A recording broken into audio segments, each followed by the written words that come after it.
Hello. അപ്പോൾ നമ്മുടെ ഇന്നത്തെ വീഡിയോ ഒരു നെയിം റിവീലിംഗ് ബോർഡ് മേക്കിംഗ് ആണ്. ഇതൊക്കെയാണ് കേട്ടോ നമുക്ക് അതിനായിട്ട് ആവശ്യമുള്ള ഐറ്റംസ്. അതിന് ഫസ്റ്റ് നമ്മൾ ഫോട്ടോ എഡിറ്റിംഗ് ആപ്പാണ്. അത് ഇൻഷോട്ടാണ് ഞാൻ യൂസ് ചെയ്യുന്നത്. ഇൻഷോട്ടിൽ നമ്മൾ ആദ്യം തന്നെ ഫോട്ടോ സെലക്ട് ചെയ്തിട്ട് അതിൽ ഫ്രെയിംസ് സെലക്ട് ചെയ്തിട്ട് അതിൽ ഒരു ഹേർട്ട് ഷേപ്പാണ് സെലക്ട് ചെയ്യുന്നത്. നമ്മൾ ഹേർട്ട് ഷേപ്പിലാണ് മേക്ക് ചെയ്യുന്നത്. അപ്പോൾ നമ്മൾ ഹേർട്ട് ഷേപ്പ് സെലക്ട് ചെയ്തിട്ട് അതിൽ ഫോട്ടോ കറക്റ്റായിട്ട് ഇൻസേർട്ട് ചെയ്ത് വെച്ച് കൊടുക്കാം.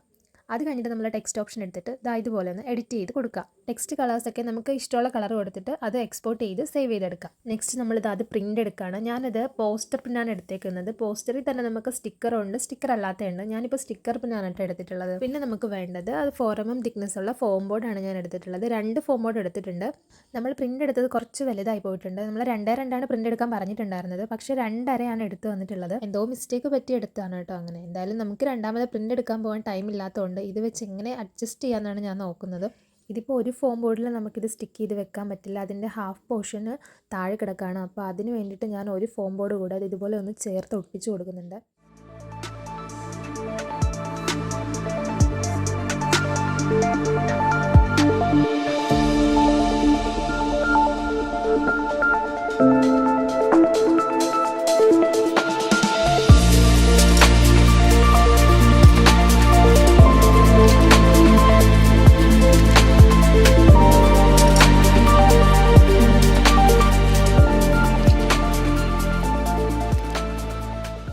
ഇത് കണ്ടോ, ഇതുപോലൊരു ചെറിയ പോർഷൻ മാത്രം നമുക്കിങ്ങനെ പുറത്തേക്ക് നിൽക്കുന്നുണ്ടായിരുന്നു. അപ്പോൾ അതുകൊണ്ട് നമ്മളൊരു ചെറിയതായിട്ട് ഫോം ബോർഡ് കട്ട് ചെയ്തിട്ട് അതിൻ്റെ താഴെയൊന്ന് ഒട്ടിച്ചു കൊടുത്തിട്ടുണ്ടായിരുന്നു. നമ്മൾ ഫോം ബോർഡ് കട്ട് ചെയ്യുമ്പോഴത്തേക്കും ഇതുപോലത്തെ കട്ടർ കൊണ്ട് കട്ട് ചെയ്യാനായിട്ട് ശ്രദ്ധിക്കണം. കത്രിക കൊണ്ട് നമ്മൾ കട്ട് ചെയ്താൽ അതിൽ കറക്റ്റ് ആ ഒരു പെർഫെക്ഷൻ കിട്ടില്ല. അപ്പോൾ നമ്മളിതിൽ യൂസ് ചെയ്തിട്ടുള്ള ഗമ്മ് ഫ്ലെക്സ് ക്വിക്കാണ്. അത് ഇൻസ്റ്റൻറ്റ് ഗമ്മാണ്. അപ്പോൾ അത് താഴെ വീഴാതിരിക്കാൻ വേണ്ടിയിട്ടാണ് ഞാനൊരു ഷീറ്റ് വെച്ചിട്ടാണ് ആ ഫോം ബോർഡ് ഒട്ടിച്ചു കൊടുക്കുന്നത്. നമ്മൾ പ്രിൻ്റ് എടുത്ത് 1/2 ഇഞ്ച് ഡിഫറൻസ് വന്നിട്ടുണ്ടായിരുന്നു. അതുകൊണ്ടാണ് നമുക്ക് ഇങ്ങനെ ഒട്ടിച്ചു കൊടുക്കേണ്ടി വന്നത്. അല്ലാന്നുണ്ടെങ്കിൽ നമുക്ക് ഈ ഒരു ഫോം ബോർഡ് മാത്രം യൂസ് ചെയ്താൽ മതി. പിന്നെ ഞാനൊരു സേഫ്റ്റിക്ക് വേണ്ടിയിട്ട് പിന്നെയും ഒരു 2-3 ലെയർ സെല്ലോ ടേപ്പ് കൂടെ അതിൽ ഒട്ടിച്ച് കൊടുത്തിട്ടുണ്ടായിരുന്നു. നമുക്ക് ഫോം ബോർഡിന് പകരം കാർഡ് ബോർഡും യൂസ് ചെയ്യാം. പക്ഷേ കാർഡ് ബോർഡ് നമ്മൾ യൂസ് ചെയ്ത് കഴിഞ്ഞാൽ അത് കഴിഞ്ഞ് അതിൻ്റെ മേലെ നമ്മൾ വൈറ്റ് പേപ്പറൊക്കെ ഒട്ടിച്ചു കൊടുക്കണം. അതിൽ നല്ലത് നമുക്ക് ഈ ഫോം ബോർഡാണ്. കട്ട് ചെയ്യാനും സിമ്പിളാണ്. പിന്നെ ഞാൻ പ്രിൻ്റ് എടുത്തിട്ടുണ്ടായിരുന്നത് സ്റ്റിക്കർ പ്രിൻ്റാണ്. സ്റ്റിക്കർ പ്രിൻ്റ് ആണെങ്കിൽ നമുക്ക് വളരെ സിമ്പിളായിട്ട് ഒട്ടിക്കാൻ പറ്റും. സ്റ്റിക്കർ പ്രിൻ്റ് അല്ലാന്നുണ്ടെങ്കിൽ നമ്മൾ പശ തേച്ച് ഒട്ടിക്കുമ്പോൾ ബബിൾസ് വരാനുള്ള ചാൻസ് കൂടുതലാണ്. അങ്ങനെ നമ്മൾ പ്രിൻ്റ് ഒട്ടിച്ച് കഴിയുമ്പോഴത്തേക്കും കറക്റ്റായിട്ട് ആ ഒരു ഷേപ്പിൽ കട്ട് ചെയ്തെടുക്കണം. ഇതിൽ നമ്മൾ ഈ കട്ടർ തന്നെ യൂസ് ചെയ്തിട്ട് വേണം കട്ട് ചെയ്യാൻ വേണ്ടിയിട്ട്. കത്രിക ഉപയോഗിച്ച് കഴിഞ്ഞാൽ അതിൻ്റെ സൈഡൊക്കെ ഒട്ടും പെർഫെക്ഷൻ ഇല്ലാതിരിക്കും. ഇനിയിപ്പോൾ നെക്സ്റ്റ് സ്റ്റെപ്പ് എന്താണെന്ന് വെച്ചാൽ നമ്മൾ സൈഡ് പോർഷൻ കവർ ചെയ്ത് കൊടുക്കുകയാണ് വേണ്ടത്. അതിന് ഇതുപോലെ നമ്മൾ ഫോം ബോർഡ് കട്ട് ചെയ്തെടുത്തിട്ടുണ്ട്. അപ്പോൾ നമ്മൾ കട്ട് ചെയ്ത ഫോം ബോർഡ് ഇതുപോലെ കറക്റ്റ് ഷേപ്പിൽ വെച്ചിട്ട് നമ്മൾ ഒട്ടിച്ച് കൊടുക്കണം.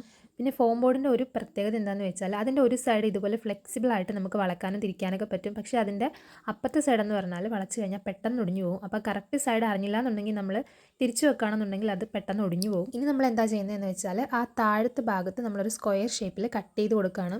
അപ്പോൾ ഇതെന്തിനാന്ന് വെച്ചാൽ ഇതുവഴിയാണ് നമ്മുടെ തെർമോക്കോൾ ബോൾസ് താഴത്തേക്ക് പോകുന്നത്, നമ്മുടെ നെയിം റിവീൽ ആവുന്നതും. അത് കഴിഞ്ഞ് നമ്മൾ ഒന്നുകൂടെ ഞാൻ ഒരു ലെയർ കൂടെ പശ കൊണ്ട് നന്നായിട്ടൊന്ന് ഒട്ടിച്ച് കൊടുത്തിട്ടുണ്ട്.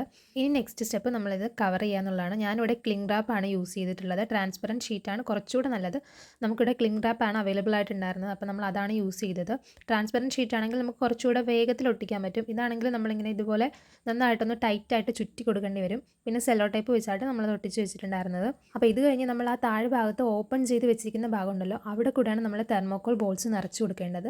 നമ്മളിതിൽ വൈറ്റ് തെർമോക്കോളും പിന്നെ പിങ്ക് കളറാണ് യൂസ് ചെയ്തിട്ടുണ്ടായിരുന്നത്. അപ്പോൾ നമ്മൾ പിന്നെ താഴത്ത് ആ മുറിച്ച ഭാഗത്ത് ഇതേപോലെ ആ മുറിച്ച് കളഞ്ഞ പീസ് നമ്മൾ റിബൺ വെച്ചിട്ട് ഇതുപോലെ ഒട്ടിച്ചു കൊടുക്കണം. ഈ റിബൺ വലിക്കുമ്പോഴാണ് ഈ തെർമോക്കോൾ ബോൾസൊക്കെ താഴത്തേക്ക് വീഴുന്നത്. ഇതാണ് നമ്മുടെ ഫൈനൽ ലുക്ക് വരുന്നത്. അപ്പോൾ ഇതുപോലുള്ള വീഡിയോസിനായിട്ട് നമ്മുടെ ചാനൽ ഒന്ന് സബ്സ്ക്രൈബ് ചെയ്യുക, സപ്പോർട്ട് ചെയ്യുക. അപ്പോൾ ഓക്കെ, ബൈ ബൈ.